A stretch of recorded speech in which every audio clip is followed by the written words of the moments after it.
Terça-feira da 26ª semana do Tempo Comum. Eu sou o Padre Pedro Paulo e iniciamos agora mais um programa, A Bíblia no Mundo de hoje. Bem, essa terça-feira deixou para trás muitas memórias, como comentávamos na quarta passada no programa Em Dia com Notícia. Ficaram para trás no fim do mês uma densidade de santos, São Vicente, São Corme Damião, santos arcanjos, e por fim o mês se coroou ontem com a memória de São Jerônimo, que já comentamos e celebramos na semana passada. Hoje começamos o mês 10, mês de outubro, mês do Rosário e das Missões. E quem é a primeira referência desse mês? 1º de outubro, claro, Santa Teresinha de Lisieux, Santa Teresinha de Jesus, ela que é, segundo a igreja, copatrona do mês de outubro, uma carmelita que, afinal de contas, foi missionária através do mundo da contemplação. Depois passaremos a vários santos que esse mês vão nos presentear com seus exemplos, com a sua intercessão, com a sua santidade. Eles são edificantes em relação ao corpo de Cristo. Bem, nessa terça-feira, vamos ao encontro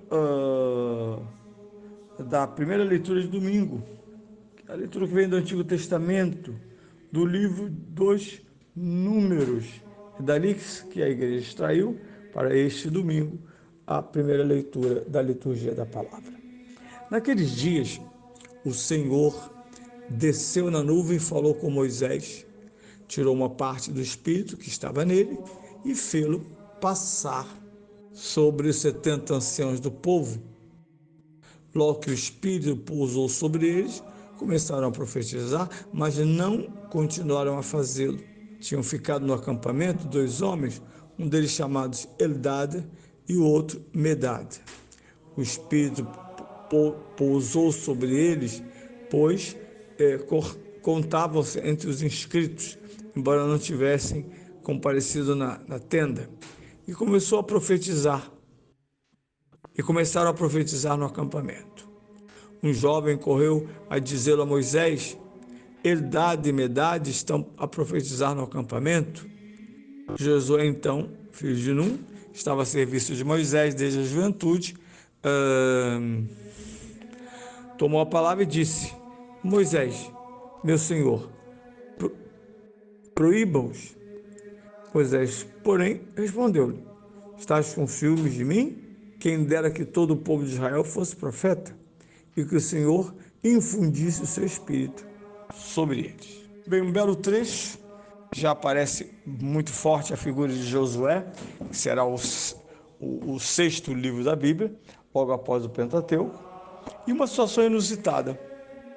2 homens, Eldad e Medad, que profetizam para além daqueles que estavam dentro da tenda. A tenda da Shekinah, da glória de Deus, a tenda do encontro. E os 72 anciãos, eles vão a esta tenda, convite de Moisés, para fazer uma experiência, diríamos hoje, carismática. Como é possível explicar que esse mesmo processo ocorresse fora da tenda? Bem, primeiramente sabemos que o Espírito sopra onde quer. Nem sempre há mecanismos para julgar se é ação do Espírito. Mas ninguém duvida que o Espírito não precisa dos condicionamentos humanos para agir.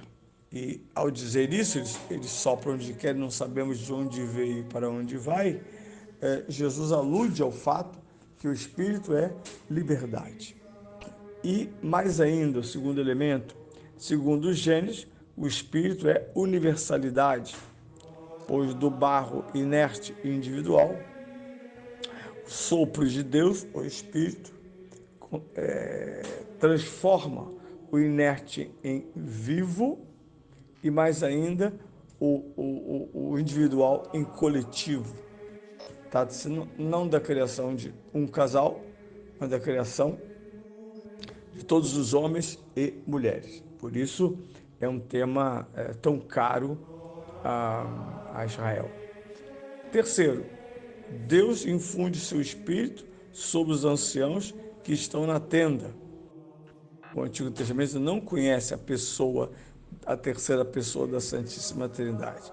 Para o Antigo Testamento, esse dom Deus o transfere para quem ele quiser. Neste caso, os anciãos que estavam na tenda, já que o dom total de Deus está nas mãos de Moisés. E Moisés, em nome de Deus, no poder de Deus, opera a sua administração. E assim, o Espírito paira sobre a consciência, sobre a língua, sobre a inteligência daqueles que recebem o mesmo Espírito de Moisés. No caso dessa leitura, Moisés aprova, diante do protesto, ainda de certa maneira ironiza o zelo, na verdade é um modo humorado de diminuir a tensão que está esse jovem guarda, esse braço direito de Moisés, que quer cessar, impedir a aparição de forças que não se expliquem diretamente pelas mãos de Moisés. E Moisés lhe pergunta, meio chocoso, mas o quê? Sente ciúmes de mim? Que somente eu faça tudo? Não. Deus deu a Moisés, de modo limitado, distribuir pelo povo de Deus os dons do próprio Deus. Até que veio Cristo. E no Cristo, a humanidade inteira, ontem, hoje e sempre, foi marcada pelo Espírito de Deus, Espírito esse que é alguém e que atua segundo os desígnios do Pai e do Filho, de onde procede. Então, nesse sentido, temos um quadro bem amplo, como se o Evangelho, e assim o é, ampliasse essa experiência já profetizada. E Moisés, inclusive, deseja, tomara todos os judeus profetizassem. Promessa essa que será feita oficialmente no capítulo 3 do livro do profeta Joel, citado por São Pedro no primeiro discurso em Jerusalém, após a experiência de Pentecostes. Diz o profeta, quando virá o Pentecostes, Joel não imaginava que fosse como aconteceu, mas ele diz, quais são os sinais que houve Pentecostes? Vossos filhos e vossas filhas profetizarão. Isso São Pedro está argumentando em relação aos 12 que são entendidos por todas as nações, sendo apenas galileus. Todo esse concerto de vozes, de traduções, deve concorrer para a melhor compreensão e a melhor adoção da vontade de Deus. Tomara todos fossem profetas, tomara todos conhecessem a verdade em profundidade. E o que é o dom da profecia? Primeiramente, ter no coração e por isso prorromper pelos lábios a própria palavra de Deus. Aqui não confundam palavra de Deus com Bíblia, pelo amor de Deus. Os católicos estão fazendo essa confusão, talvez influenciados aí por esse neopentecostalismo, estão visitando a Igreja Católica, em que quando a pessoa fala da palavra, ela levanta a Bíblia. Isso só faz o protestante, que acredita, pobrezinho, que toda a palavra de Deus está contida exclusivamente nas Escrituras. Qualquer católico sério sabe que a palavra de Deus habita na Sagrada Escritura e na Sagrada Tradição, né? Dei verbo. E é fé, que não precisa de Dei verbo para ser afirmada, mas Dei verbo, em pleno Concílio Vaticano II, outorga esta visão tipicamente católica.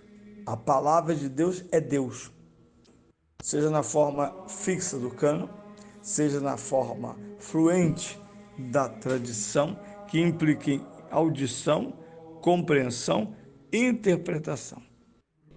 Então, nesse sentido, o Espírito Santo é a grande fonte do conhecimento de Deus, e o profeta praticamente ele representa, entre aspas, um proto-sacramento da profecia. O profeta é o diapasão da palavra de Deus. E não quer dizer que tem que estar com uma Bíblia na mão, lendo versículos. Não. Saímos dessa visão curta e estreita.